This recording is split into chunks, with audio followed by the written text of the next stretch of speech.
6 choses à savoir sur la Sandero RS. Son moteur. La Sandero RS est animée par le F4R 2 litres 16V atmosphérique qu'on peut retrouver dans le Duster. La puissance est ici portée à 145 chevaux pour un couple de 188 Nm. Ce petit moteur à la sonorité rock et grave, rappelant la Twingo RS, permet de bonnes relances grâce à son couple maximal atteint très tôt, vers les 3 métaux minutes. Son châssis. Le châssis a été revu par Renault Sport et on peut dire que leur boulot a été sérieux. Les barres de torsion sont plus rigides de 17%, les amortisseurs avant 92% plus fermes, ceci a pour conséquence de réduire le moment de roulis de la caisse. De plus, on retrouve maintenant 81 disques issus de la Fluence GT, la hauteur de caisse réduite de 40 mm, bref, du boulot sérieux comme d'habitude avec Renault Sport. Son style.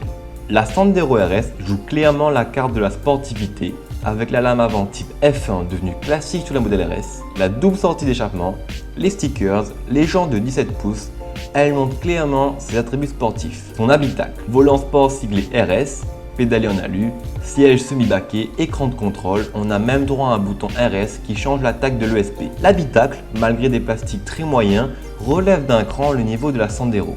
En effet, la qualité perçue s'approche d'une certaine Suzuki Swift Sport. Ses performances. Dû à son rapport poids-puissance de 8 kg par chevaux, le 0 à 100 est abattu en 8 secondes 8 et une vitesse de pointe de 200 km/h.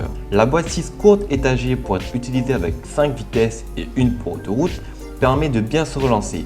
J'ai hâte de la voir à l'œuvre sur circuit. Sa concurrence. Sans rappeler la Twingo RS à l'époque, cette Sandero RS vient se placer dans une niche. Elle n'a aucune concurrente directe. On pourrait penser à la Suzuki Swift Sport ou à la Ford Fiesta 140 EcoBoost, mais elles sont toutes plus chères. Elle est là, la force de la Sandero RS. Pouvoir proposer une sportive aboutie et relativement bien finie pour un prix de départ de 14 500 €. Malheureusement, elle ne sera jamais vendue en France. Si vous voulez la voir débarquer en France, abonnez-vous à la chaîne et si vous êtes nombreux, on pourra faire une méga pétition. Je vous dis à dimanche prochain et n'oubliez pas, plein gaz!